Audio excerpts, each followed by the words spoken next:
¿Has considerado que existe un pecado tan letal, tan profundamente escondido, que pasa desapercibido entre los creyentes? Un pecado que rara vez se menciona desde los púlpitos, que casi nunca aparece en los testimonios y que muy pocos se atreven a admitir cuando se les invita al altar. Pero escúchame bien, porque lo que estoy a punto de decirte es grave. Ese mismo pecado, el que tantos ignoran sin darse cuenta, es quizás el que más ofende el corazón de Dios. No se manifiesta con escándalo, no hace ruido, no provoca alarma, pero está consumiendo en silencio a miles de almas dentro de nuestras iglesias.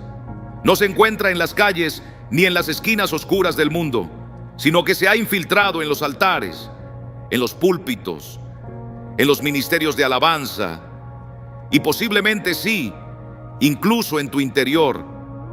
Y si te dijera que este mal podría estar obrando en tu vida ahora mismo, sin que tú lo percibas, ¿me creerías?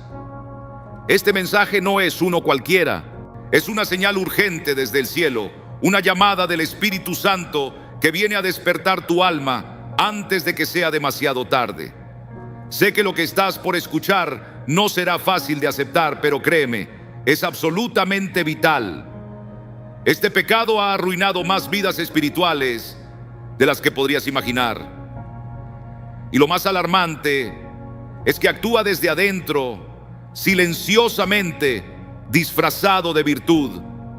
Hoy vas a comprender por qué tus oraciones se sienten secas, por qué tu alma parece lejana al cielo, por qué haces todo bien por fuera, pero por dentro hay un hueco que nada logra llenar. Hay algo que está bloqueando tu relación con Dios, y si no es eliminado de raíz, te conducirá lentamente a una muerte espiritual, aun cuando tu apariencia religiosa siga intacta. Antes de sumergirnos en esta reflexión profunda, quiero invitarte a hacer un acto de fe junto a mí. Escribe en los comentarios: Dios, abre mis ojos. Sí, así de simple. Pero no subestimes el poder de esa oración. Es una declaración sincera al cielo de que estás dispuesto a ver lo que antes no podías, a dejarte guiar, confrontar y renovar por el Espíritu Santo. Y si puedes, dale me gusta a este video. Al hacerlo, estás ayudando a que este mensaje alcance a otros que también necesitan esta advertencia urgente. Estás sirviendo como instrumento de Dios, llevando luz a los que aún caminan en sombras. Y si aún no formas parte de esta comunidad, suscríbete ahora. Hay muchos que no tienen una iglesia cerca, y este canal se ha convertido en un refugio espiritual para miles. Tu presencia aquí mantiene viva esta obra. Te felicito por llegar hasta este punto. No todos toleran una confrontación como esta. Solo los que tienen hambre de verdad, los que desean un cambio real, permanecen hasta el final. Quédate conmigo, porque una de las últimas enseñanzas de hoy podría ser justo la clave que necesitas para desbloquear aquello que Dios ha retenido por amor, esperando que te alinees a su voluntad. Respira profundamente. Lo que estás a punto de descubrir puede marcar la diferencia entre una fe superficial y una vida verdaderamente llena de la gloria de Dios. Iniciemos. Mucho antes de que el hombre pusiera un pie sobre la tierra, ya se había desatado una tragedia espiritual en las alturas del cielo. En medio de la perfección, rodeado de coros de ángeles y esplendores divinos, apareció una sombra inesperada. No fue un acto visible, no hubo ruido, nadie lo vio venir. Fue algo que germinó en silencio, en lo más profundo del corazón de un ser creado en perfección. Lucifer, adornado de belleza sin igual, lleno de sabiduría, resplandeciente de luz, comenzó a desviar su mirada del Creador para contemplarse a sí mismo. Dejó de servir y comenzó a admirarse. Dejó de adorar para exaltarse. Y en ese giro sutil, en ese susurro interno, nació una rebelión sin palabras. Una traición que no necesitó gritos ni gestos visibles. El profeta Isaías nos cuenta que en su corazón él dijo: subiré al cielo, levantaré mi trono por encima de las estrellas de Dios, seré semejante al Altísimo. Y Ezequiel añade que fue perfecto en todos sus caminos, hasta que se halló en él maldad. No fue un pecado escandaloso, no fue idolatría ni inmoralidad, fue un pensamiento, una elevación interna del ego, y eso fue suficiente para que cayera del cielo con estrépito. Aquí se esconde una verdad que muchos desconocen. El primer pecado no ocurrió en la tierra, sino en el cielo. No fue cometido por un hombre, sino por un ángel. Y no fue uno de los pecados que solemos mencionar en los sermones. Fue algo más hondo, más oculto, más astuto. Y es aquí donde debemos hablar con sinceridad. El pecado que más rechaza a Dios es el orgullo. Sí, fue el orgullo el primer veneno, no el adulterio, ni la mentira, ni el robo. Fue el orgullo lo que rompió la paz celestial. Fue el orgullo el que transformó al más resplandeciente de los ángeles en enemigo del Altísimo. Y todavía hoy, ese mismo orgullo es el que sigue alejando al ser humano de su Creador. Este pecado no alza la voz, pero destruye en silencio. Comienza con pensamientos ocultos, crece cuando nos comparamos y se alimenta de la autoadmiración. Es el único pecado que pueden hacer mientras se alaba a Dios, prosperar en medio de un ministerio y echar raíces incluso en lo más santo. Puede pasar desapercibido a los ojos del hombre, pero para Dios está completamente al descubierto. Lo más alarmante es que, así como se reveló en el cielo, hoy ha invadido nuestras iglesias.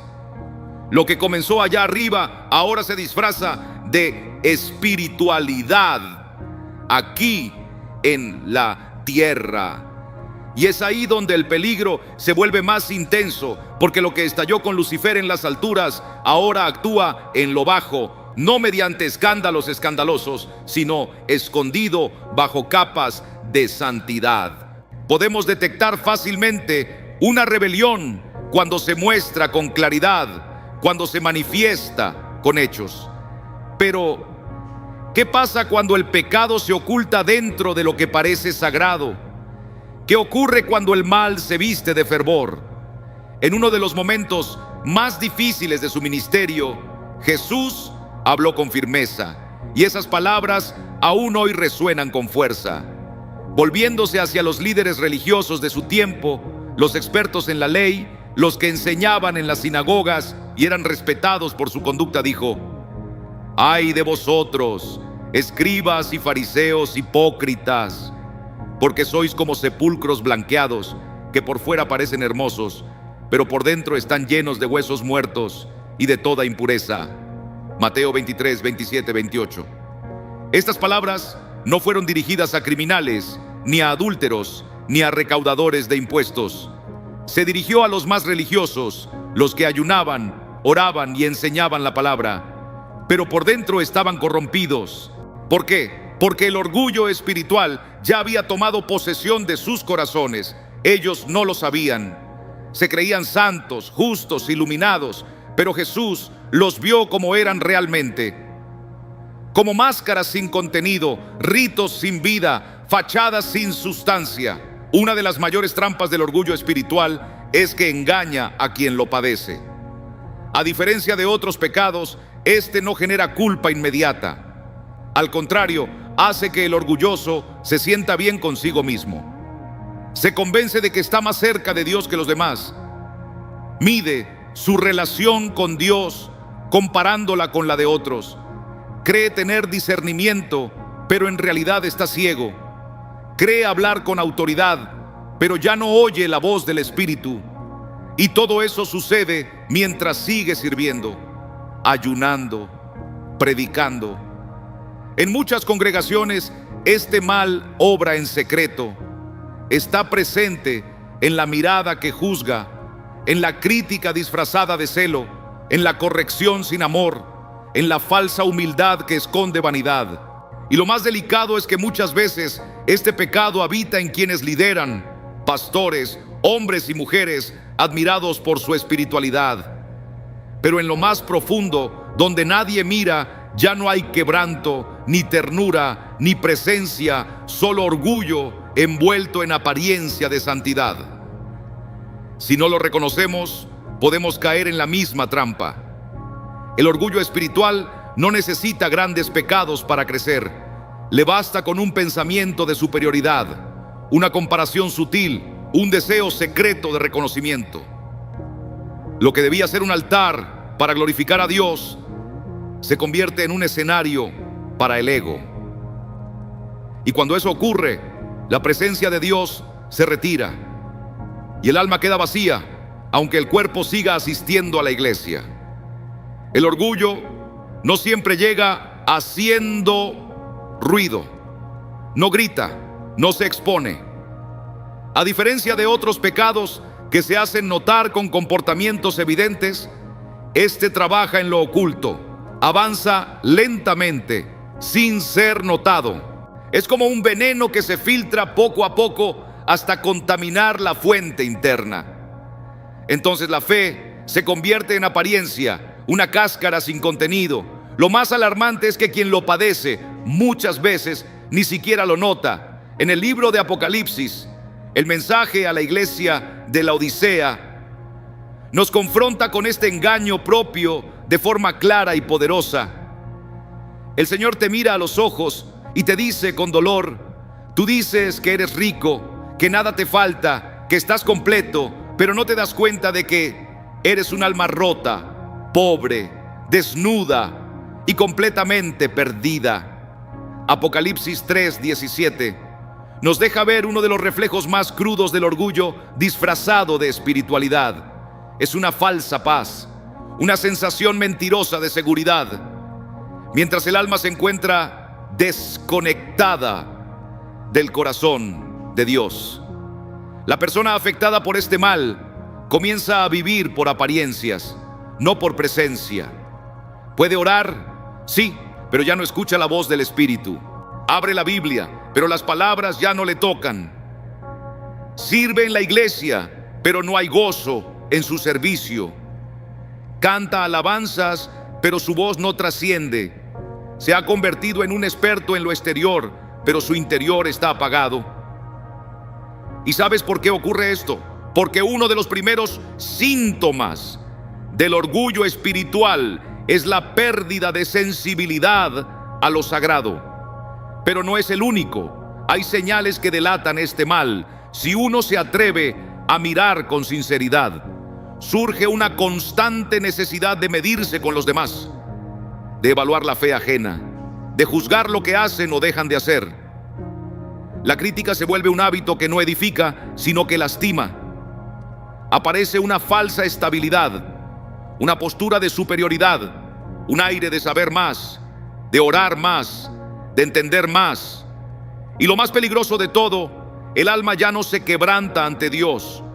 No hay lágrimas, ni temblor, ni una entrega real. El corazón se endurece, se vuelve rígido, seguro de su propia justicia, mientras por dentro empieza a secarse. El fuego del primer amor se extingue, la pasión se disuelve, el hambre por la presencia de Dios desaparece. Y aunque por fuera parezca estar presente, por dentro está ausente. Este es el poder letal del orgullo espiritual. Te duerme, te engaña, te hace creer que todo está bien, cuando en realidad estás a punto de caer.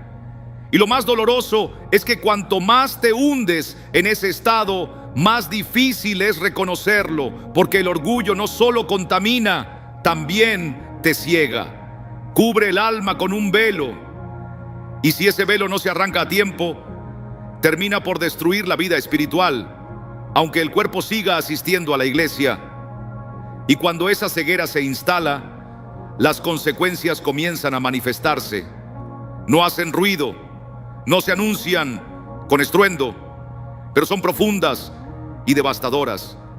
Este mal no solo enfría, no solo seca, también bloquea por completo el acceso al cielo. Mientras el orgullo tenga lugar en el corazón, la oración pierde fuerza y la adoración se vuelve hueca. Lo que parecía ser un encuentro con Dios se transforma en un acto vacío. El cielo no responde, el cielo no recibe, el cielo no escucha. Las escrituras son claras. En Proverbios 21:27 se nos dice que el sacrificio del impío es una abominación, y más aún si lo ofrece con malas intenciones. Aquí se nos presenta una verdad firme. El sacrificio, que debería ser símbolo de devoción y entrega, se vuelve algo repugnante, no por su forma, ni por su volumen, ni por su estilo, sino por el corazón que lo ofrece. Porque si el corazón está envenenado por el orgullo, todo lo que salga de la boca pierde su valor. No importa lo bella que sea la canción, lo poderosa que suene la predicación o lo abundante de la ofrenda, si nace de la soberbia, Dios la rechaza. Y no solo eso, el orgullo corta la comunicación con el cielo. La oración, que debería ser un diálogo vivo con el Padre, se convierte en palabras lanzadas al viento. Pedro lo advierte con firmeza.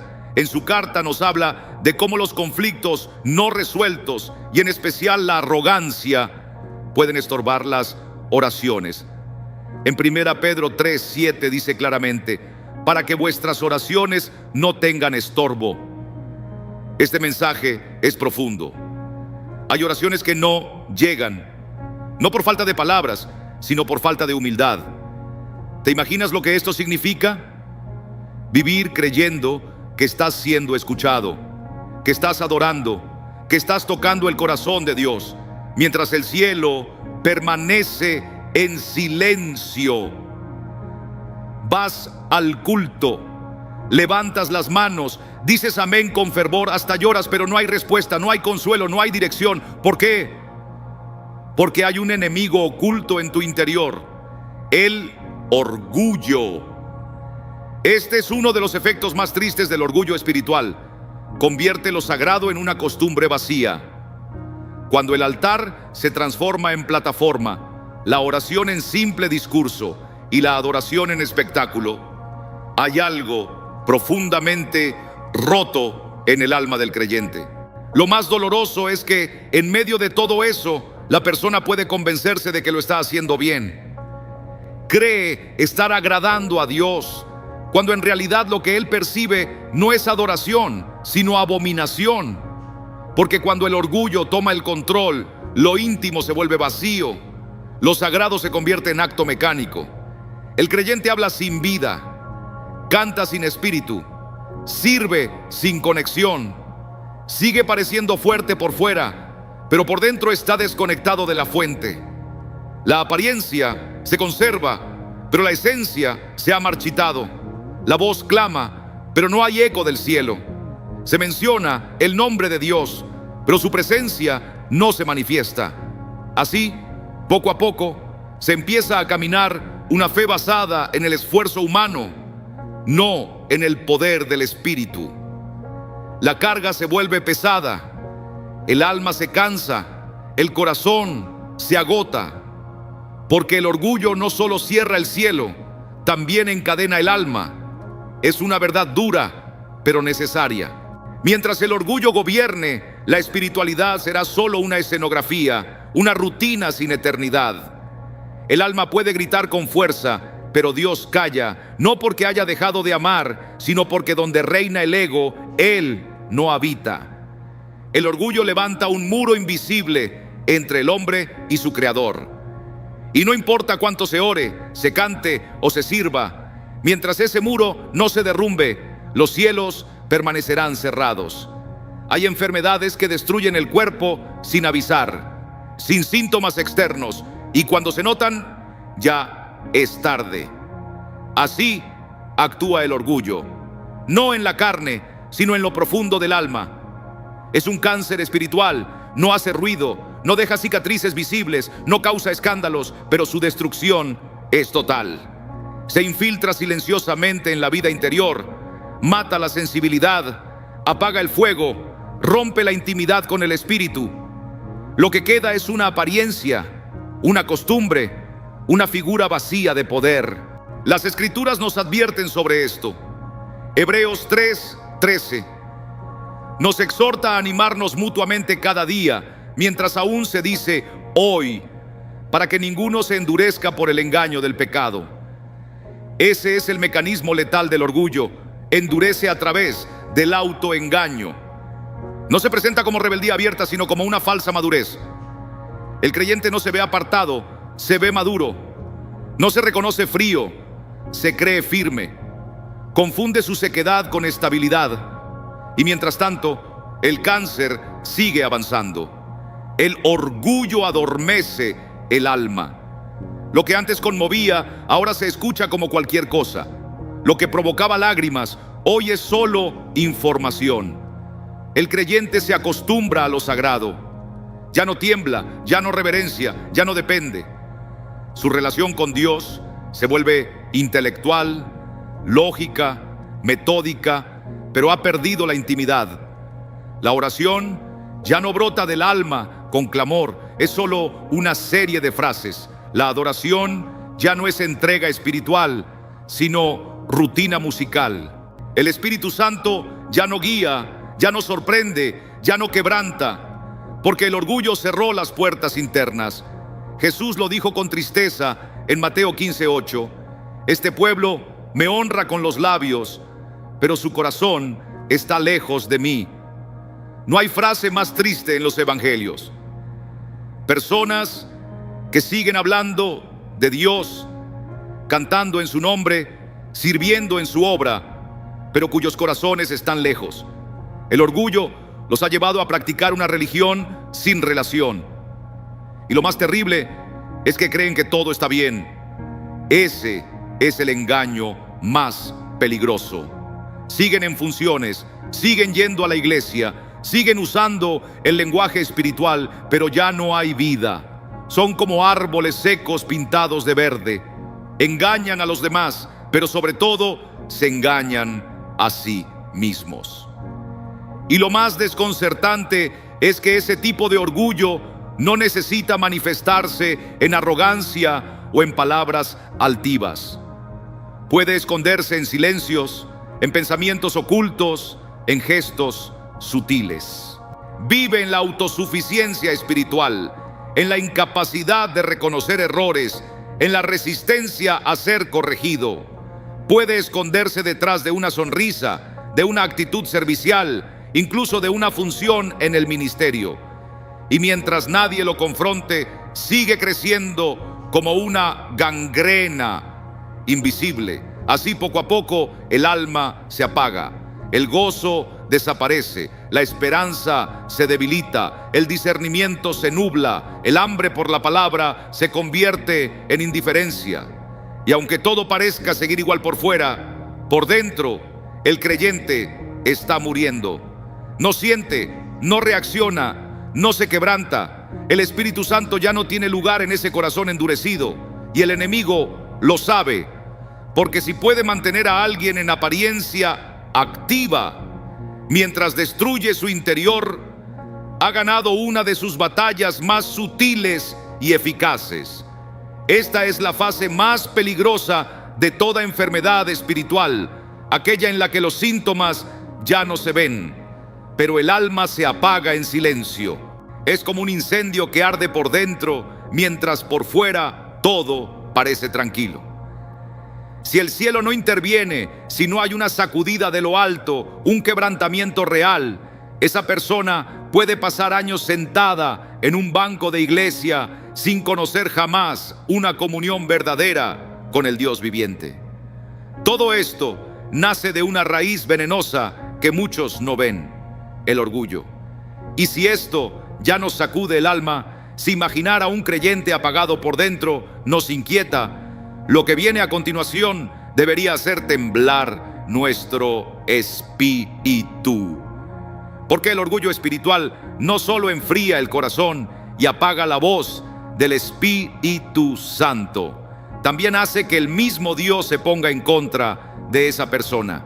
No es simplemente que Dios se retire, es que Él mismo se posiciona en oposición directa. Santiago 4:6 lo dice sin rodeos. No hay figura, no hay hipérbole, es un hecho literal y contundente. Dios resiste a los soberbios, pero da gracia a los humildes. Esta verdad es una de las más serias y a la vez más ignoradas de toda la Escritura. El orgullo no solamente crea distancia, provoca resistencia activa de parte del cielo. Y esa resistencia no es un silencio divino, es Dios actuando, enfrentando, interrumpiendo. La palabra que se traduce como resiste proviene del griego antitazo, que significa alinearse en formación de batalla contra alguien. Es una imagen militar. Es el creador del universo alzándose como oponente. Imagínalo. Aquel que debería estar a tu favor, ahora se alinea para cerrarte el camino, frustrar tus planes, cubrir de nubes el cielo sobre tu vida. No porque no te ame, sino porque hay algo en tu interior que Él no puede respaldar. No es un simple rechazo, es una postura firme del Dios Santo. Otros pecados pueden provocar dolor, pueden atraer corrección, pero el orgullo atrae oposición frontal. Y no importa cuánto talento tengas, cuántas oraciones hayas levantado, cuántos años lleves sirviendo, si hay soberbia en tu corazón, Dios no caminará contigo. Es más, se convierte en el mayor obstáculo que puedas enfrentar. Por eso hay tantas personas que se sienten estancadas en la vida espiritual. Por eso oran y no reciben, por eso avanzan y todo parece cerrarse. No siempre es el enemigo, no siempre es el mundo, no siempre son las circunstancias. Muchas veces es Dios mismo resistiendo, cerrando caminos, apagando respuestas, no por crueldad, sino por justicia, porque Él no comparte su gloria, porque no puede respaldar a quien está lleno de sí mismo. Y aquí está uno de los efectos más destructivos del orgullo. Anula toda posibilidad de intervención divina. Donde hay arrogancia, el espíritu no se mueve. Donde el hombre se exalta, la gracia no desciende. Y mientras esa altivez no se quiebre, mientras no haya un verdadero arrepentimiento, la oposición celestial se mantiene. No importa cuánto sirvas, cuántos ayunos hagas, cuánto prediques, todo será estéril. Muchos se confunden aquí porque aún ven frutos por fuera. La gente los sigue escuchando, los respeta, los busca, pero no se dan cuenta de que ya no es Dios quien los respalda. Están funcionando desde la fuerza humana, desde la costumbre, desde la estructura, pero no desde la presencia. Porque cuando Dios resiste, no siempre lo hace destruyendo. A veces permite que todo continúe igual, a ver si alguien despierta. Pero si no hay quebrantamiento, si no hay rendición, la oposición se intensifica. Las puertas se cierran más, las oraciones no llegan, el alma se endurece, y lo más triste es que el orgulloso no lo nota, porque el orgullo también roba el discernimiento, hace que el creyente se sienta justo cuando en realidad está siendo confrontado, hace que piense que está en una prueba cuando en verdad Dios le está resistiendo.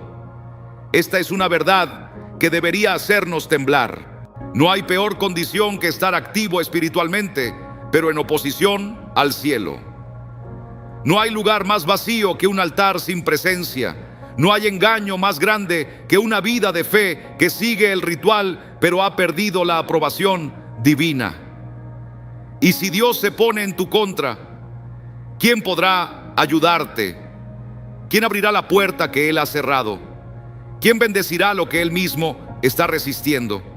No hay consuelo barato en esto. Hay una advertencia sagrada. Porque si Dios está en tu contra, es porque quiere destruir el orgullo antes de que el orgullo destruya todo en ti. Hasta aquí hemos visto cómo este veneno silencioso puede arrasar la vida de un creyente, desconectarlo del fuego del Espíritu, apagar su adoración, hacer que su oración se estrelle contra el techo y llevarlo a la dura realidad de estar en oposición a Dios. Pero cuando este veneno alcanza el corazón de un líder espiritual, el daño se multiplica. Porque si el orgullo en un creyente lo desconecta, el orgullo en un líder puede arrastrar a toda una congregación al abismo, puede contaminar el altar, deformar el mensaje y transformar un ministerio que fue ungido en un instrumento de destrucción. Y para comprender cuán destructiva puede ser esta fuerza, no existe ilustración más impactante que la vida del rey Saúl. En el primer libro de Samuel, capítulo 15, versículos del 17 al 23, nos encontramos con una de las escenas más tristes y profundas de toda la palabra de Dios. Saúl no buscó el trono por su cuenta, no fue producto de una ambición humana, sino que fue escogido por Dios mismo. Fue llamado, ungido y comenzó su caminar con una actitud de humildad. El profeta Samuel mismo lo recuerda con estas palabras: aunque te creías insignificante, ¿no fuiste hecho jefe de las tribus de Israel? Eso, amigos míos, es la esencia del llamado genuino: reconocer nuestra pequeñez y depender por completo de la gracia divina. Pero en algún momento algo cambió en el corazón de Saúl. El poder, la fama, la posición comenzaron a alterar su visión de sí mismo. Donde antes había una dependencia del Señor, ahora había una confianza en su propia capacidad. Donde antes había obediencia sencilla, ahora había estrategia humana. Y cuando Dios le dio una instrucción clara, eliminar por completo a los amalecitas y todo lo que les pertenecía, Saúl no obedeció del todo.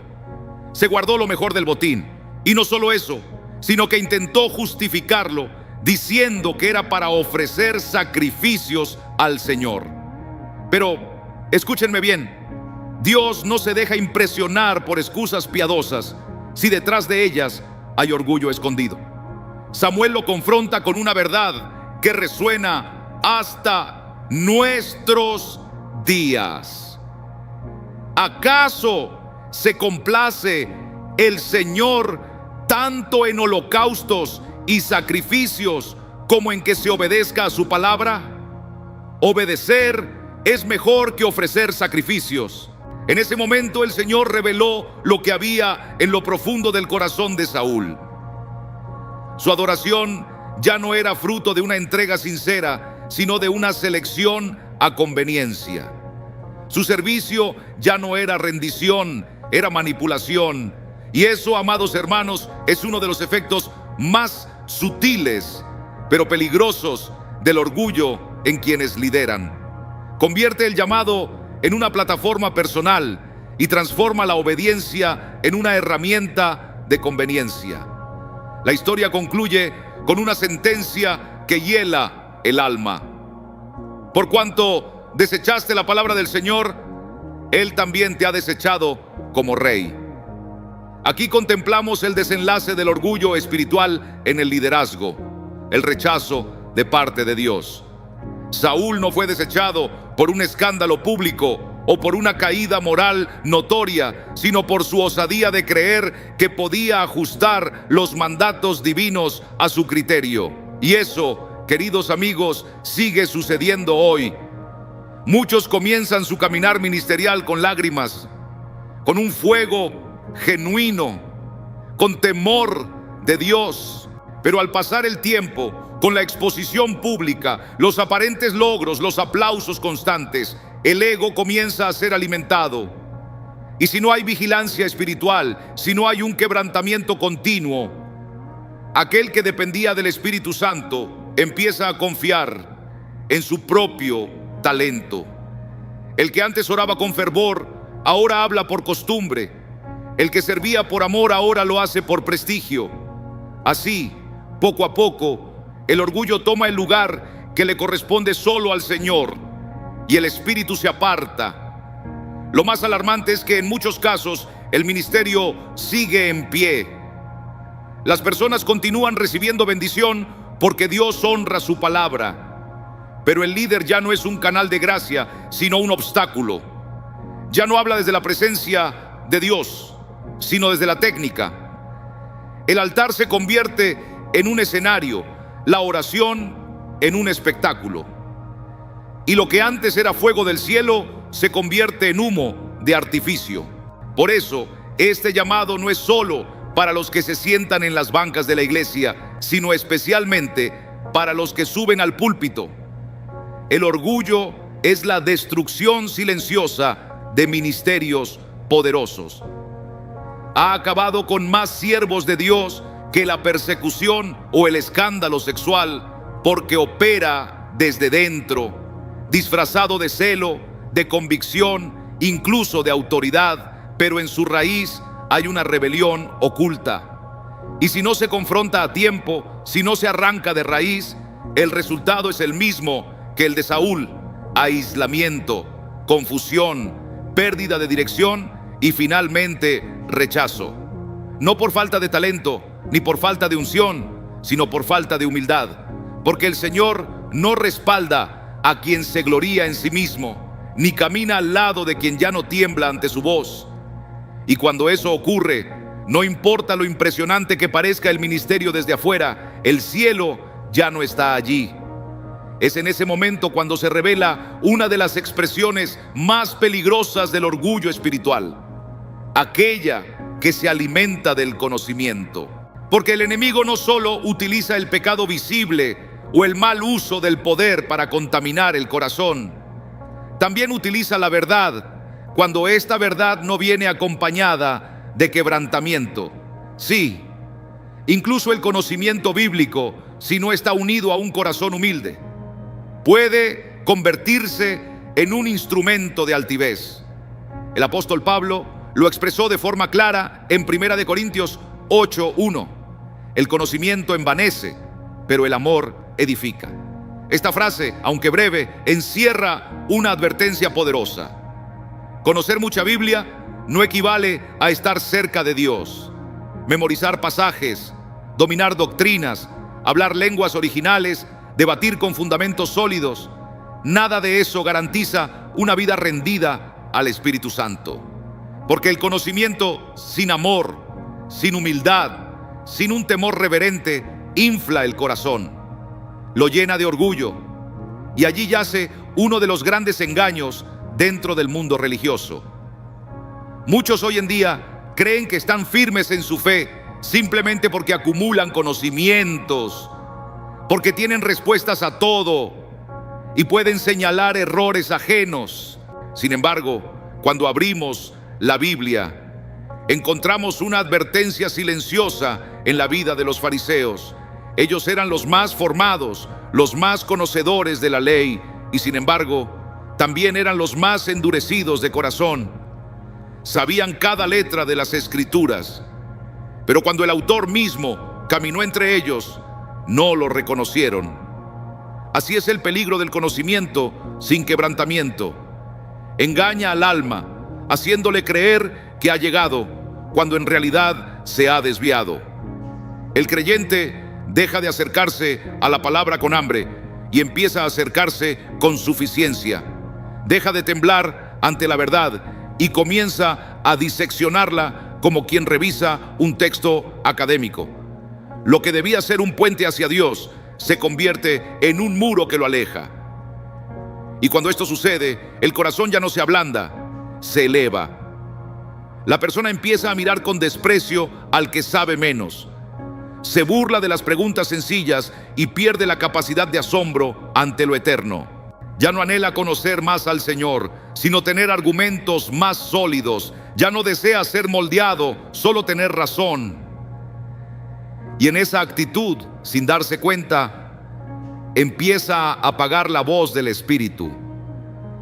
Porque el Espíritu no habita en el terreno de la autosuficiencia. Él se manifiesta donde hay reverencia, donde hay sed, donde hay un alma dispuesta a ser quebrada.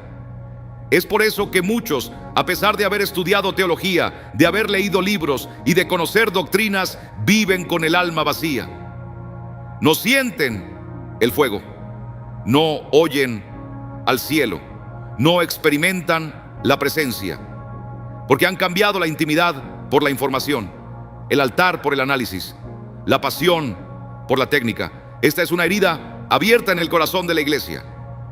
No es el que más conoce quien está más cerca de Dios. Es el que más se humilla.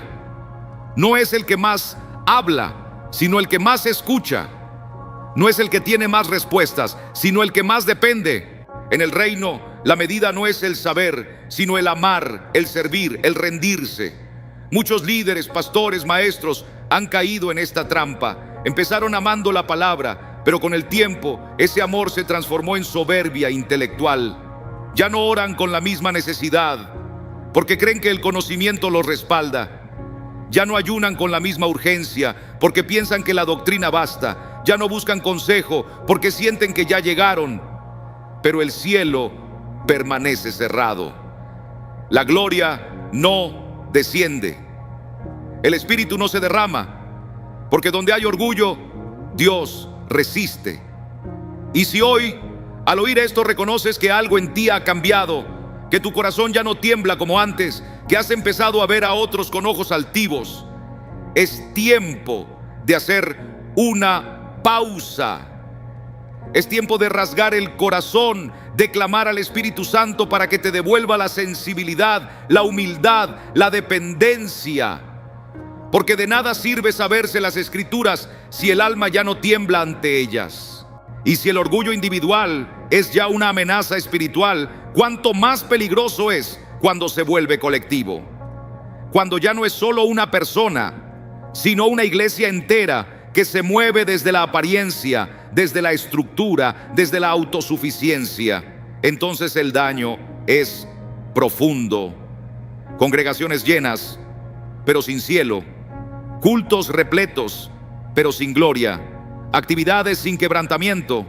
No se trata de una crítica vacía, sino de una advertencia seria, una que el mismo Dios dio a través del profeta Isaías.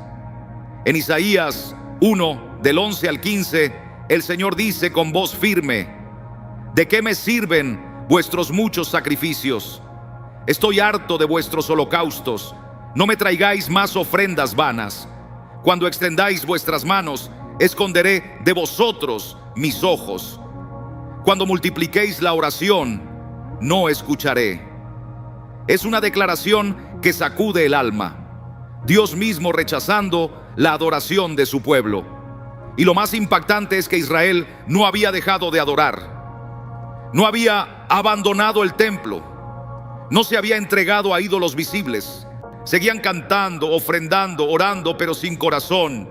Y el Señor no recibía nada, porque Él no busca formas, busca verdad, no busca liturgias, busca humildad, no se deleita en programas, sino en comunión real. Y cuando eso falta, aunque la multitud sea grande, el cielo sigue cerrado. Ese es el drama de muchas iglesias hoy. Hay talento, hay sonido, hay luces, hay agenda, pero falta lo más importante, la presencia. Las canciones suenan, pero no inspiran. Las palabras se pronuncian, pero no penetran. Porque sin espíritu, todo se vuelve superficie. Los mensajes pueden ser acertados, sí, pero les falta el peso eterno de la gloria de Dios.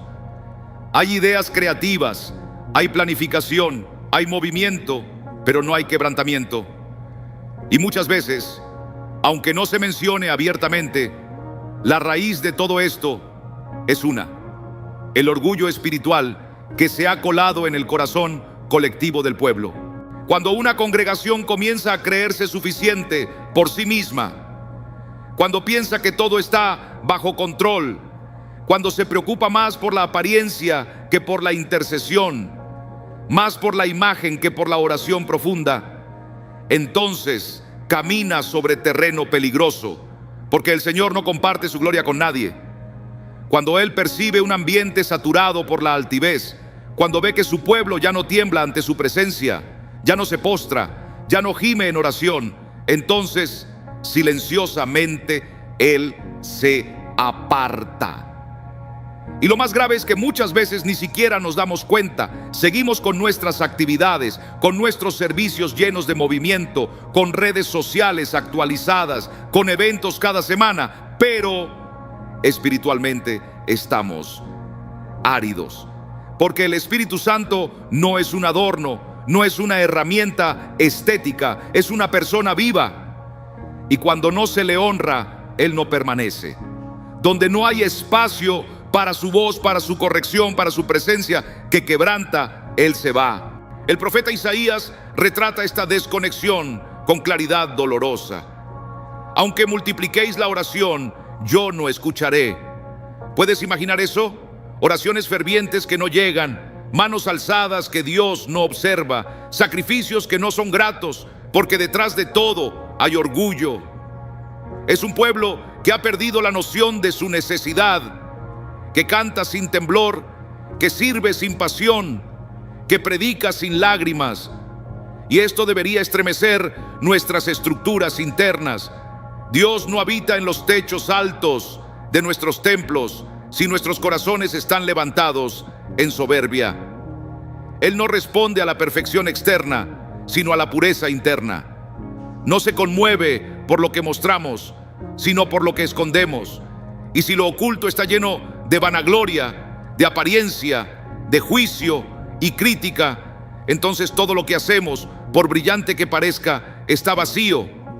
Por eso, esto no es solo un llamado personal, es un clamor colectivo, una súplica para que las iglesias despierten, para que los altares se limpien, para que el pueblo vuelva a postrarse con reverencia, porque no sirve llenar auditorios si el cielo permanece cerrado. No sirve tener multitudes si la gloria de Dios ya no está. La mayor tragedia espiritual no es una iglesia vacía de personas, es una iglesia vacía de Dios. Y esa sequedad solo se revierte con corazones quebrantados, no con más actividades, no con más estrategias, ni luces, ni eventos, sino con líderes que lloran ante el altar, con congregaciones que vuelven a temblar ante la voz del Señor. Porque donde hay humildad, Dios mora.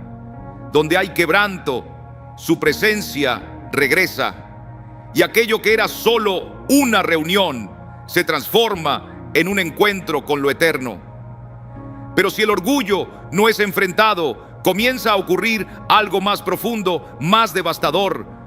No solo se apaga la sensibilidad espiritual, no solo se enfría la pasión por Dios, sino que empieza a levantarse una muralla invisible, un muro que los ojos naturales no ven, pero que separa el corazón del creyente del trono de Dios con una intensidad devastadora. Isaías 59:2 lo dice sin rodeos: vuestras iniquidades han hecho separación entre vosotros y vuestro Dios, y vuestros pecados han hecho ocultar su rostro para no oír. Esto no es poesía, es realidad espiritual. El pecado, y en particular el orgullo, levanta una pared, ladrillo tras ladrillo, actitud tras actitud, pensamiento tras pensamiento. Y llega un momento en que, aunque el creyente sigue orando, adorando, sirviendo, ya no hay comunión. El cielo se siente de bronce, la voz de Dios se apaga, la presencia se retira. Lo más alarmante es que este muro no aparece de un día para otro. Es un proceso lento, comienza con pequeñas comparaciones, con una sensación ligera de superioridad, con críticas disfrazadas de discernimiento, con miradas que juzgan en silencio, y sin que el alma lo note, se va aislando. Ya no fluye la adoración, ya no hay lágrimas, ya no hay fuego. El altar está ahí, pero está frío. El muro se ha levantado y muchos creen que pueden derribar ese muro con más actividad espiritual, con ayunos largos, con vigilias, con nuevos programas, pero nada de eso por sí solo tiene el poder para derrumbar esa barrera. Porque este muro no cae con esfuerzos humanos, no cede ante nuestras estrategias, no responde al activismo religioso. Solo hay una fuerza que lo puede destruir: la humillación. Solo hay un martillo que lo rompe: el arrepentimiento profundo. El problema es que el orgullo impide precisamente eso. Hace que el alma se resista a quebrarse, la lleva a justificarse, a racionalizar, a minimizar su condición, y el creyente comienza a decirse a sí mismo: no estoy tan mal, hay otros peores. Esto no es orgullo, es celo por la verdad. Pero mientras más se excusa, más fuerte se vuelve el muro, porque el orgullo no solo nos pone de espaldas a Dios, también cierra nuestros oídos a su voz. Muchos de los que se llaman creyentes y hasta asisten fielmente a la iglesia cada semana, viven como si el Señor fuera un recuerdo lejano. Conocen de memoria las promesas, podrían contar anécdotas de momentos pasados en los que sintieron su presencia, pero hoy sus días están marcados por el silencio, por la sequedad espiritual, por una sensación constante de distancia. Y no es que Dios se haya alejado, no es que el cielo haya cerrado por accidente. Hay un muro invisible a los ojos, pero firme como el concreto, y ese muro se llama orgullo. Isaías no dijo que el Señor dejó de amar, no dijo que se olvidó de su pueblo, dijo que el pecado hizo separación, que Él escondió su rostro, que ya no escucha. Esa es una declaración que debería estremecer el alma de cualquiera que dice seguir a Cristo. ¿Qué sentido tiene la vida cristiana si no hay comunión real con el Creador? ¿De qué sirve levantar las manos en adoración si Él ha escondido su rostro? ¿Qué valor tiene el servicio si estamos desconectados del que da propósito a todo? Este mensaje entonces no es solo para confrontarnos, sino para invitarnos a volver al corazón, a dejar de señalar hacia afuera y empezar a examinar lo que llevamos dentro. Porque el muro no cae con actividades, ni con más reuniones, ni con canciones bien ejecutadas. Ese muro solo se derrumba cuando el alma se rinde, cuando el corazón se doblega, cuando las lágrimas lavan la soberbia y el clamor sincero brota desde lo profundo. No existe muro que Dios no pueda derribar, ni altivez tan profunda que su espíritu no pueda arrancar de raíz. Pero Él solo lo hará cuando vea humildad, cuando vea corazones dispuestos a admitir, a confesar, a cambiar. Puede que ese muro haya estado allí por años, acompañando nuestras oraciones como un silencio sordo, pero basta un solo acto de quebrantamiento verdadero para que todo cambie. Y cuando eso sucede, su presencia regresa, el fuego del Espíritu vuelve a arder, la comunión se restaura y el alma revive como tierra que por fin recibe lluvia. Pero si el muro invisible del orgullo separa al alma de su Dios, el problema se agrava aún más cuando ese muro se reviste de sonidos religiosos. Sí, cuando seguimos adorando, pero desde la apariencia, no desde la entrega. Cuando las palabras de las canciones suenan, pero no salen de un corazón rendido. Dios no ignora estas cosas, no las minimiza, no las tolera. En el libro de Amós, capítulo 5, versículos 21 al 23, el Señor declara algo que debería sacudirnos: aborrezco, desprecio vuestras solemnidades, y no me complazco en vuestras asambleas. Quita de mí la multitud de tus cantares. ¿Puedes imaginar a Dios diciendo que aborrece una reunión que lleva su nombre? No estamos hablando de templos paganos, ni de rituales idólatras, sino de encuentros que se suponen para Él. ¿Qué provoca esta reacción tan intensa del cielo? No es la melodía, ni la letra, ni la excelencia técnica. Es la distancia entre lo que se canta y lo que se vive. Es la incoherencia entre el labio que adora y el corazón que se enaltece. El pueblo seguía entonando alabanzas, los músicos hacían su parte, los instrumentos sonaban, pero Dios no recibía nada. Porque para Él, la música sin humildad es ruido. Las canciones sin pureza son molestia. La alabanza sin quebrantamiento es contaminación espiritual. Y lo más alarmante es que esto no es historia antigua, no es solo cosa del Antiguo Testamento.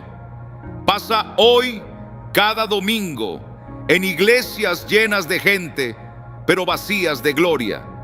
Hoy hay templos con sonido profesional, con músicos talentosos, con coros bien entrenados, pero sin el mover del Espíritu Santo. ¿Por qué? Porque el altar está contaminado, porque los corazones están hinchados de vanidad, porque los que cantan se sienten superiores, porque los líderes de adoración han perdido el temor, porque el protagonismo ha reemplazado a la presencia. Es una verdad incómoda, pero vital, porque si no la reconocemos, seguiremos elevando cantos que el cielo aborrece, seguiremos soltando palabras que no tocan el corazón de Dios, porque lo que Él busca no es un estilo musical, busca un espíritu quebrantado, no busca ritmo, busca entrega, no busca letras poéticas, busca vidas alineadas con su voluntad. Jesús lo dijo sin rodeos: este pueblo me honra con los labios, pero su corazón está lejos de mí. Esa fue su queja hacia los religiosos de su tiempo, y lamentablemente es válida para muchos hoy, porque cantar no es prueba de comunión, estar al frente no garantiza intimidad, tener talento no demuestra quebrantamiento. Lo que el cielo observa no es la armonía, es la humildad. Cuando la adoración se convierte en espectáculo, en vitrina para lucirse, en escenario para la vanidad, entonces se pervierte y se convierte en algo detestable, porque la adoración nunca fue para agradar al hombre, fue diseñada para atraer la gloria de Dios. Y cuando la verdad se ausenta del corazón, el altar permanece frío. Por eso, esto no es una crítica a los acordes o a los estilos musicales, es una súplica al alma, un llamado urgente a revisar con qué disposición nos estamos presentando ante el Señor, porque hay que preguntarnos si lo que elevamos es un ruido sin vida o una fragancia que toca el cielo. Cuando el ego se instala en el corazón del adorador, todo lo que canta se vuelve una apariencia vacía. Y aunque los aplausos retumben en la sala, el cielo guarda silencio. La adoración que transforma no brota del talento ni del reconocimiento, sino de un corazón que ha sido quebrantado. No busca ovaciones, no compite por atención, no se apoya en técnicas, se entrega por completo, se inclina con humildad, se derrama con sinceridad. Es como aquella mujer que, sin palabras, ungió los pies de Jesús con perfume. No cantó, pero ofreció su alma. No entonó melodías, pero realizó un acto de amor que conmovió al Maestro. Donde hay soberbia, Dios no presta oído, pero donde hay quebranto, el cielo se abre. Y allí, cada sonido, cada palabra, cada lágrima se vuelve una ofrenda viva y aceptable ante el Señor. Eso es lo que Él busca. Esa es la alabanza que renueva los ambientes. Esa es la voz que el cielo no ignora. Pero tal vez lo más peligroso del orgullo no es solo su habilidad para resecar el alma, enturbiar la adoración o levantar muros invisibles entre el creyente y su Dios. Lo más dañino es su sutileza, su forma de hacernos creer que todo está bien, cuando en realidad estamos lejos. Porque el orgullo no solo aleja al Espíritu Santo, también ciega el discernimiento. Y lo más alarmante de todo es esto: quien ha caído en el orgullo casi nunca lo reconoce. La palabra lo deja claro en 1 Corintios 10:12. Así que el que piensa estar firme, mire que no caiga. No advierte al débil, ni al que vacila, ni al que tropieza. Advierte al que se cree firme. Porque hay una caída más grave que la visible, es la caída interior, esa que rompe la comunión con Dios, mientras la persona aún piensa que camina bien. El orgullo tiene esa capacidad de generar una ilusión espiritual. Alguien cree estar bien porque todavía sostiene el micrófono, porque aún es llamado líder, porque sigue recitando versículos y sirviendo en ministerios, pero no se da cuenta de que su corazón ya se ha desviado, que su conexión con el cielo se ha cortado hace tiempo. El orgullo es un anestésico del alma. Apaga las alarmas, silencia las advertencias, endurece el corazón. Y en ese estado no solo se pierde la visión propia, también se empieza a juzgar a los demás.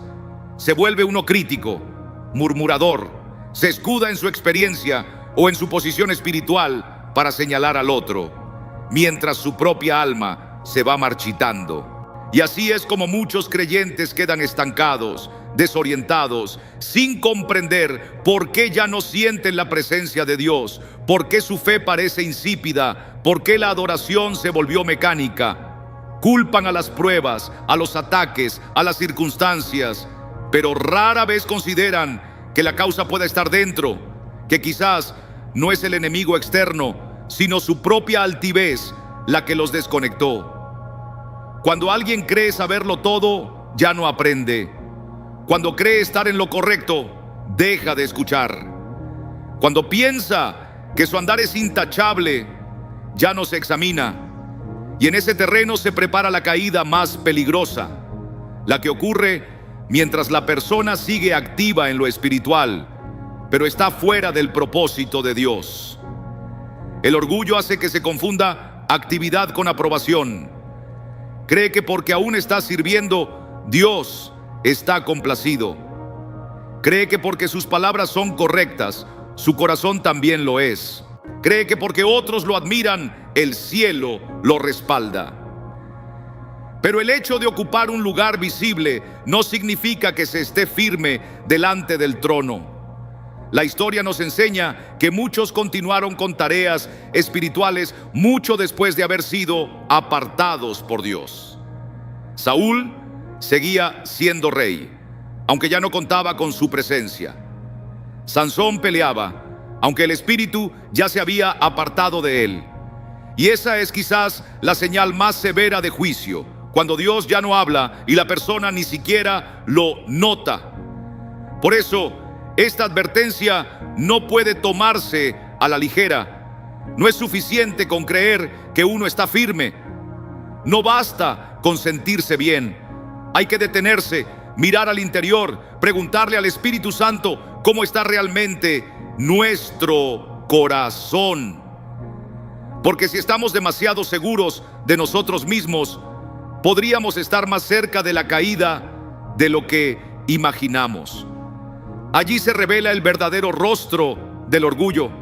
No es convicción, es un enemigo oculto. Es un saboteador que se viste de seguridad, un destructor que se presenta como certeza.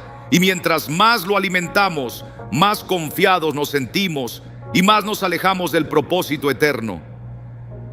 Porque aquel que cree que está firme sin examinar su interior ya ha empezado a resbalar. Pero el Espíritu Santo, en su infinita compasión, no guarda silencio. Él confronta con verdad, sacude con amor y despierta con urgencia. Si estas palabras llegan hoy a tu corazón, no es por azar, es porque todavía estás a tiempo. Aún puedes abrir los ojos. Todavía puedes descubrir lo que el orgullo ha tratado de esconder. Porque el que de verdad permanece firme es aquel que se apoya en la gracia, que camina con temor reverente, que cada día examina su alma. Ese no cae. Cuando el orgullo encuentra morada en el corazón, no solo rompe nuestra comunión con Dios, también contamina todo lo que tocamos, todo lo que amamos, todo lo que fue edificado para reflejar la unidad del reino. En Proverbios 13, verso 10, hallamos una advertencia precisa. Del orgullo solo nace la contienda, pero con los humildes habita la sabiduría. No se trata de una sugerencia superficial, es una alerta del cielo sobre la naturaleza destructiva del orgullo. Porque donde hay soberbia, el conflicto no tarda en aparecer, y ese conflicto arrasa matrimonios, divide familias, enfría iglesias, debilita el discipulado. Miremos primero al hogar. El matrimonio, esa bendición divina, fue creado para ser reflejo del amor de Dios. Pero si uno de los dos o ambos permiten que el orgullo dirija su caminar espiritual, esa unión se fragmenta, se apaga la empatía y nace la rivalidad. El perdón deja de fluir y aparece la necesidad de justificarse. Ya no se escuchan los corazones, solo los argumentos. El orgullo declara: yo soy el líder espiritual, yo conozco la verdad, yo sé cómo se deben hacer las cosas, y convierte al esposo o a la esposa en oponente, no en aliado. En vez de caminar juntos hacia el Señor, avanzan en direcciones opuestas hasta romper el vínculo sagrado. Y no solo ocurre en casa. El discipulado, que debería ser un acto humilde de servicio y formación, se transforma en una plataforma para mostrar superioridad. Cuando el que enseña se cree dueño de la verdad, su enseñanza pierde el poder de transformar y se convierte en una herramienta de dominio. Las relaciones se vuelven dependencias emocionales en vez de reflejos de la reverencia por Dios. El discipulado se convierte en un trono disfrazado de guía espiritual, y el discípulo no crece en intimidad con Dios, sino en apego a una persona. Dentro de la iglesia, este veneno se extiende como una plaga silenciosa. Lo vemos en líderes que defienden sus propias ideas como si fueran revelación absoluta, en grupos cerrados que desprecian a quienes no comparten sus códigos espirituales, en servidores que critican cómo otros adoran, pero no se detienen a examinar su propia adoración, en predicadores que miden su éxito por la cantidad de personas que los escuchan, por lo que reciben o por los aplausos que provocan, y no por la madurez espiritual del rebaño que les fue confiado. Así nacen las divisiones, los celos, las habladurías disfrazadas de preocupación, los juicios disfrazados de discernimiento y hasta la exclusión justificada como protección espiritual. Pero la pérdida más dolorosa es la del mismo cuerpo de Cristo. Cada miembro de la iglesia es una joya en el tesoro de Dios. Y cuando el orgullo se instala, abre una fisura en ese tesoro. Uno se siente superior, otro inferior. Uno exige sus derechos, otro se siente olvidado. Uno se cree indispensable, otro invisible. El resultado es devastador. El testimonio colectivo se apaga, las generaciones se enfrían y la misión que Dios nos encomendó pierde fuerza ante el mundo. Este es el drama callado que muchas congregaciones enfrentan hoy.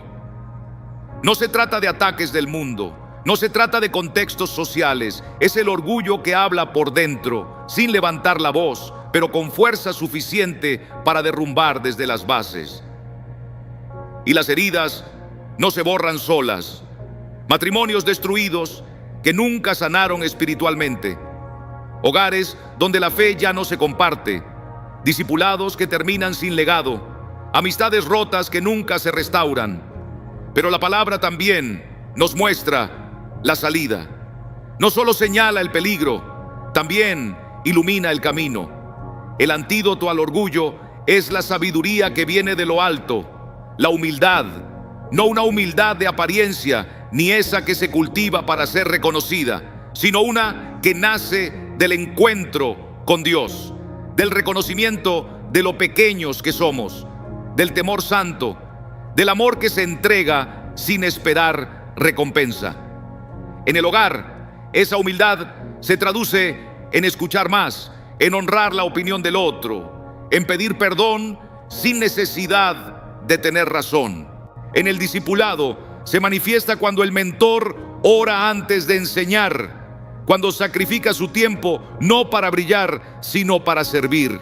Y en la iglesia, la humildad se revela cuando los líderes trabajan en lo secreto, cuando cultivan la unidad sin necesidad de ser populares, cuando primero se juzgan a sí mismos antes de corregir a otros. Porque donde el orgullo levanta barreras, la humildad construye puentes. Y esos puentes restauran hogares, sanan relaciones, fortalecen el discipulado y avivan el cuerpo de Cristo. La contienda se apaga, la sabiduría regresa y el testimonio de la iglesia vuelve a ser fragancia que alcanza al mundo. El desafío que enfrentamos hoy puede parecer abrumador, pero no está fuera de nuestro alcance. La misma palabra que revela la batalla que libramos por dentro también nos entrega el poder para vencer al orgullo. Nos señala a Jesús, quien siendo rey eligió servir, quien siendo el Hijo eterno se rebajó hasta la cruz, quien siendo el Señor se arrodilló a lavar los pies de sus discípulos. Ese mismo Jesús, vivo y presente, extiende su espíritu sobre nosotros, dándonos una humildad auténtica que puede sanar nuestras familias, unir nuestras iglesias, dar fruto a nuestros discipulados y hacer que nuestro testimonio del reino sea genuino. Si anhelas ver sanidad, reconciliación, una unción duradera y un pueblo que refleje la imagen de Cristo en unidad, entonces el primer paso es personal. La lucha comienza en tu interior. Derrumba las murallas del orgullo que has levantado. Restaura la ternura, la dependencia del Padre, la reverencia a su presencia. Porque cuando tu alma se humilla, tu hogar encuentra alivio, tu iglesia despierta y el cuerpo de Cristo se fortalece con nueva vida. Y sí, hay esperanza. Aunque el orgullo actúe como un veneno que nadie nota, aunque levante muros invisibles y seque los pozos del alma, Dios ha dejado un remedio. No se trata de un ritual vacío, ni de una fórmula repetida, ni siquiera de una oración memorizada. Es algo más profundo, más desafiante, pero infinitamente más transformador: el quebrantamiento. El Salmo 51, versículo 17, lo declara con firmeza. Los sacrificios de Dios son el espíritu quebrantado. Al corazón contrito y humillado no despreciarás, oh Dios. Aquí está la llave que rompe las cadenas del orgullo. Porque mientras el soberbio levanta altares de apariencia, el humilde edifica un altar con sus ruinas, y ese altar sí es recibido en el cielo. El orgullo se resiste a la humillación, se niega a doblar rodillas, a confesar errores, a pedir perdón. Pero es precisamente esa resistencia la que debe ser demolida si deseamos volver a sentir la presencia de Dios. El alma atrapada por el orgullo necesita rendirse sin condiciones. No hay forma de embellecer la soberbia para hacerla aceptable ante Dios. Debe ser eliminada por completo. Y eso solo sucede cuando el corazón verdaderamente se rompe. ¿Pero qué significa quebrarse? No es simplemente soltar unas lágrimas. No se trata de un momento de emoción pasajera.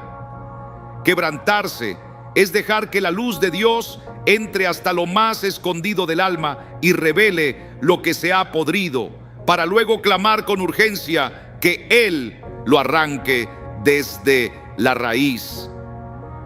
Es reconocer que uno ha estado caminando en la distancia, aunque por fuera parecía estar cerca.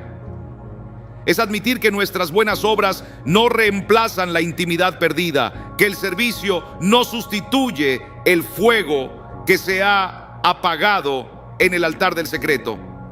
Un corazón quebrantado no negocia con Dios, no pone condiciones ni justificaciones, solo exclama: ten misericordia de mí, Señor. Es el mismo clamor del hijo pródigo, el susurro quebrado del publicano en el templo, el grito ahogado de David tras su caída. Es la voz de quien entiende que merece juicio, pero ruega por la gracia. Y lo más maravilloso es que Dios nunca ignora esa voz. Cuando un alma se quiebra delante del Señor, los cielos se abren, el Espíritu Santo comienza a moverse otra vez. El corazón se vuelve sensible, la palabra vuelve a hablar, las heridas empiezan a sanar, la adoración se convierte en ofrenda viva, la oración en respiración del alma, y la presencia de Dios deja de ser una teoría para volverse llama real que arde por dentro. Pero todo empieza con una decisión: humillarse. Y eso nadie puede hacerlo por ti. No ocurre de forma automática, ni porque asistas a una iglesia, ni porque pertenezcas a un grupo espiritual, ni siquiera por el puesto que ocupas. Es una guerra íntima, un enfrentamiento directo contra el yo, contra la imagen que protegemos, contra la altivez que alimentamos con tanto esmero. Es declarar la caída del trono del ego y permitir que Cristo tome su lugar en lo más profundo de tu ser. Muchos buscan respuestas rápidas, soluciones emocionales, caminos superficiales, pero la única medicina eficaz para un alma infectada por el orgullo es el arrepentimiento verdadero. No un remordimiento fugaz, sino una convicción profunda de haber ofendido al Dios Santo, de haber tomado su lugar en el altar del corazón, de haber ignorado su voz mientras defendíamos nuestras propias ideas religiosas. Y ese arrepentimiento genuino lleva a una transformación real. La persona ya no vive para aparentar, sino para agradar a Dios. Ya no sirve para ser vista, sino para glorificar al Padre.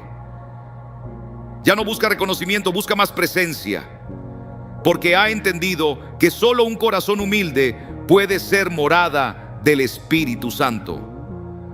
Hoy es el momento de tomar una decisión: seguir construyendo sobre el orgullo o permitir que Dios lo derribe todo para comenzar de nuevo.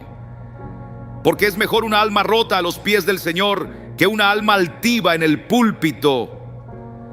Vale más una lágrima honesta en lo secreto que 1000 palabras huecas en lo público. Más vale que el Señor sane lo que hay en lo profundo de tu alma, aunque nadie lo note, que sigas aparentando fuerza por fuera mientras por dentro te vas consumiendo poco a poco. Dios no está buscando gente impecable, sin fallas ni errores.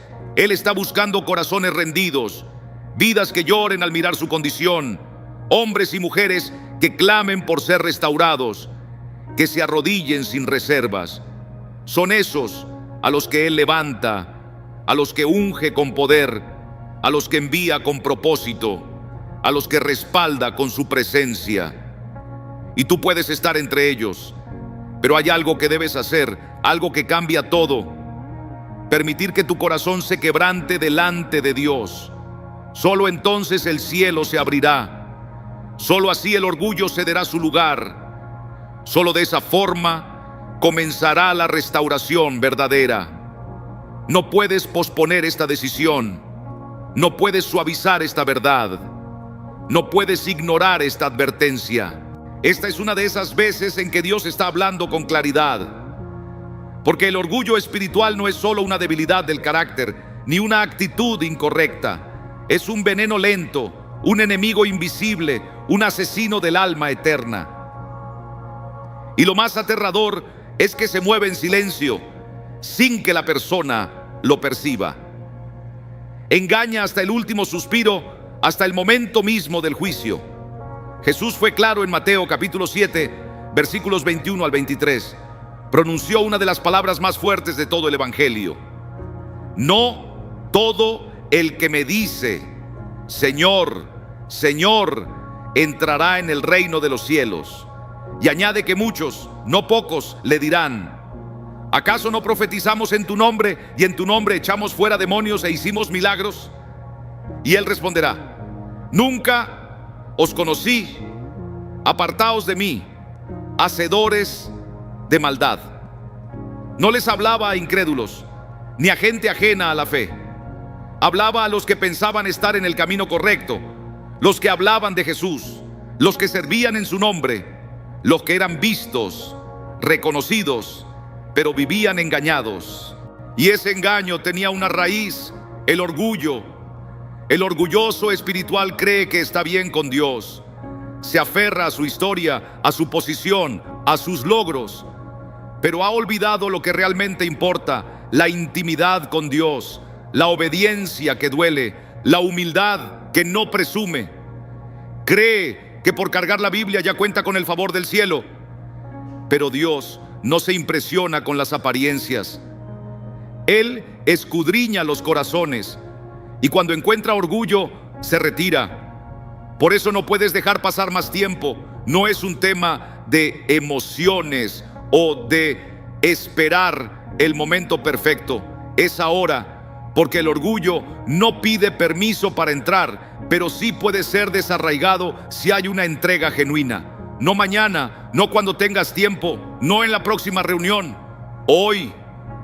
El peligro del orgullo espiritual es que puede llevar a una persona a vivir convencida de que está sirviendo a Dios y al final descubrir que todo era fachada, ego, soberbia vestida de piedad. Y en ese momento ya no habrá marcha atrás. No quedará altar, no habrá oración eficaz, solo la voz firme del juez diciendo: nunca os conocí. Por eso este es un llamado urgente, un llamado de vida o muerte. No hay zonas grises, no hay espacio neutro. O el orgullo muere en ti o terminará matando tu alma. Puedes hacer como si nada, como si estas palabras no te tocaran, pero dentro de ti, tú sabes que Dios te está hablando, que esta es tu oportunidad, tu momento, porque la humildad es la llave que abre las puertas del cielo. Solo los que reconocen su quiebra espiritual reciben gracia. Solo los que se rinden son restaurados. Solo los que descienden son levantados. Dios resiste al soberbio, pero se acerca al humilde. Y esa gracia que Él otorga es lo único que puede salvarte. No tus obras, no tu conocimiento bíblico, no tus memorias espirituales. Solo la gracia que se activa cuando el corazón se rinde. Esta no es la conclusión de un mensaje. Es el principio de una nueva etapa si decides responder. El cielo está atento, los ángeles miran, el Espíritu Santo está tocando tu interior. ¿Seguirás encubriendo ese orgullo? ¿Seguirás excusándolo? ¿O permitirás que Dios lo derribe antes de que sea tarde? Hoy el Señor extiende su mano, no para felicitarte por tus logros, sino para rescatarte de lo que eres cuando nadie te observa. Él no quiere verte perdido en la rutina de la religión. Él quiere verte postrado, quebrantado, vacío de ti para llenarte de su espíritu. Haz esta elección con reverencia, porque en este instante no solo se juega tu estado de ánimo, está en juego tu eternidad. Que el fuego del Espíritu queme todo rastro de orgullo que aún quede dentro de ti, y que la humildad te abra las puertas del cielo. Si has llegado hasta aquí, no es casualidad. Es porque el Señor ha visto tu valor, tu lucha y tu deseo de volver a Él. Hoy puede comenzar algo nuevo, para siempre. Quiero tomarte un momento para felicitarte, no solo con palabras, sino desde lo más profundo de mi corazón.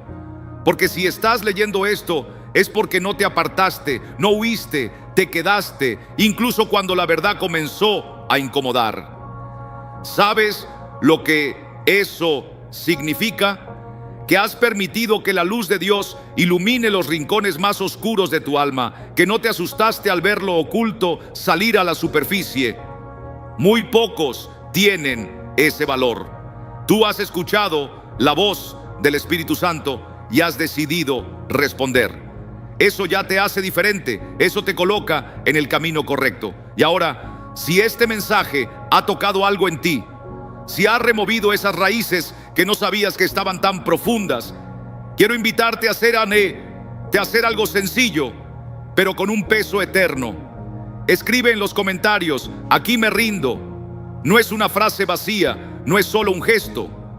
Es una declaración delante del cielo de que tú has decidido entregarlo todo. Es una señal de que tu corazón ya no quiere resistirse más a Dios, sino dejarse moldear, quebrantar, restaurar. Aquellos que escriban estas palabras serán como faros en medio de la oscuridad, testigos de que aún hay corazones dispuestos a rendirse. Durante este recorrido hemos pisado terreno sagrado y desafiante. Hemos visto cómo el orgullo, ese veneno invisible, no nació en la tierra, sino en el mismo cielo, en el corazón de un ángel que lo tuvo todo. Y desde entonces, esa semilla ha seguido contaminando vidas, camuflándose incluso en las cosas santas. Puede esconderse en la alabanza, en el discurso hermoso, en el servicio diligente, y aún así estar vacío de la presencia viva del Señor. Examinamos sus síntomas, como el juicio disfrazado, la comparación que hiere, la frialdad que se instala en el alma, la rutina sin fuego, los muros que levantamos entre nosotros y Dios, y esos corazones que ya no tiemblan ante su voz. También miramos cómo el orgullo interfiere en nuestras oraciones, cómo convierte la adoración en simple ruido, cómo bloquea las puertas del cielo y cómo nos hace creer que todo está bien cuando ya hemos caído hace tiempo. Vimos matrimonios rotos, amistades deshechas, iglesias llenas pero vacías de espíritu. Vimos cultos donde la música suena fuerte pero el cielo guarda silencio. Y entendimos algo crucial: no hay medicina humana para este mal, solo un corazón quebrantado puede recibir el toque sanador de Dios. Solo la humildad abre el camino a la redención. Y al final recibiste un llamado que no puedes ignorar. El orgullo puede llevarte al juicio, a escuchar de labios del Señor: nunca te conocí. Pero la humildad te abrirá las puertas eternas del reino. Hoy, ahora mismo, se define tu eternidad. De todo lo que hemos compartido, hay una imagen que quiero que lleves contigo. La vida espiritual se parece mucho a un jardín. Si permites que el orgullo crezca sin arrancarlo, las flores verdaderas, esas que nacen del Espíritu, comenzarán a marchitarse en silencio. Pero si tienes el coraje de arrancar esa raíz venenosa, si decides humillarte delante del Señor, algo extraordinario puede suceder. La humildad puede brotar como un nuevo renuevo, transformando tu manera de vivir, tu adoración, tus relaciones y el destino eterno de tu alma. Y esas flores que broten no serán para tu gloria, sino para la gloria de Dios reflejada en ti. Así que si has llegado hasta aquí, si este mensaje te habló, da ese paso. Escribe aquí: me rindo. Que sea una evidencia de que hoy decidiste romper con el orgullo y abrazar la humildad que viene del cielo. Y si aún no estás suscrito a este canal, hazlo ahora. No es solo presionar un botón, es decir, quiero seguir creciendo, quiero mantener la llama viva, quiero caminar en comunión real cada día. Si ya lo hiciste, te honro por esa decisión. Y si aún no, entiende que unirte a esta comunidad es como echar buen abono a tu jardín espiritual. No hacerlo sería perder una bendición que podría alimentar tu alma. También te animo a seguir explorando los otros mensajes que tenemos. Cada uno es una semilla lista para encender tu pasión, despertar tu sensibilidad espiritual y ayudarte a estar alerta. Porque esta lucha contra el orgullo no termina hoy.